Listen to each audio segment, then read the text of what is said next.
पानी के ऊपर दौड़ना एक हैरान कुन सोच है। बहुत से लोगों का ये ख्वाब भी हो सकता है, लेकिन चूंकि इंसानों का जिस्म काफी भारी है, इसके अलावा इंसानों के हाथों और पांव की उंगलियों की साख्त और वजन बहुत बड़ी रुकावट हैं।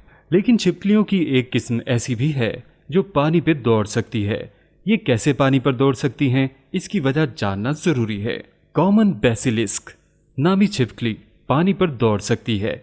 अगर हम देखें तो इन छिपकलियों की उंगलियों की साख्त ऐसी है जो इसे पानी पे दौड़ने में मदद देती है और इनका वजन भी इंतहाई कम है।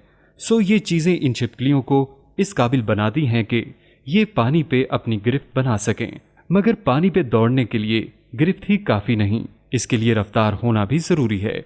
और ये छिपकलियां इतनी तेज दौड़ती हैं कि ये पानी के ऊपर से बाआसानी भाग सकती हैं। क्या इंसान भी पानी पर भाग सकता है?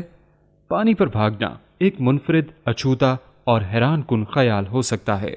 ये ख्याल सोच की वुसअतों को जाहिर करता है कि कोई कितना मुनफरिद सोच सकता है, और ज़मीन पर ऐसा करना इंसान के लिए मुमकिन नहीं, क्योंकि एक तो हमारा वजन बहुत ज़्यादा है और दूसरा हमारी दौड़ने की रफ्तार बहुत कम है, जबकि पानी के ऊपर भागने के लिए अच्छी खासी रफ्तार चाहिए।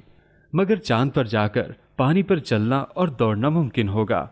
एक कंप्यूटर प्रोग्राम सिमुलेशन पे मुहक्किकीन ने सतह की कशिश शकल चांद की कशिश शकल के बराबर करके इस पर इंसानी वजूद को चलवाया, तो पता चला कि ऐसा वहां पे मुमकिन है, क्योंकि कशिश शकल के कम होने की वजह से इंसान का वजन वहां पर कम हो जाएगा और पानी के मालिक्यूल्स का गाढ़ापन भी बदल जाएगा। सो ये सब मिलकर पानी को इस काबिल कर देंगे कि बहते पानी पे इंसान चल सकेगा। मतलब ये कि आप चांद पे पानी के ऊपर दौड़ सकते हैं, क्योंकि चांद की कशिश शकल जमीन की कशिश शकल का 17% है। सो आप आसानी से डूब नहीं सकते, जबकि जमीन पे हमारा वजन कशिश शकल की वजह से ज्यादा है। सो यहाँ ऐसा करने के लिए 67 माइल्स पर आवर की स्पीड दरकार होगी। याद रखें, जमीन पर तेज तरीन दौड़ने वाला शख्स यूसेन बोल्ट के दौड़ने की रफ्तार सिर्फ 28 मील फी घंटा है।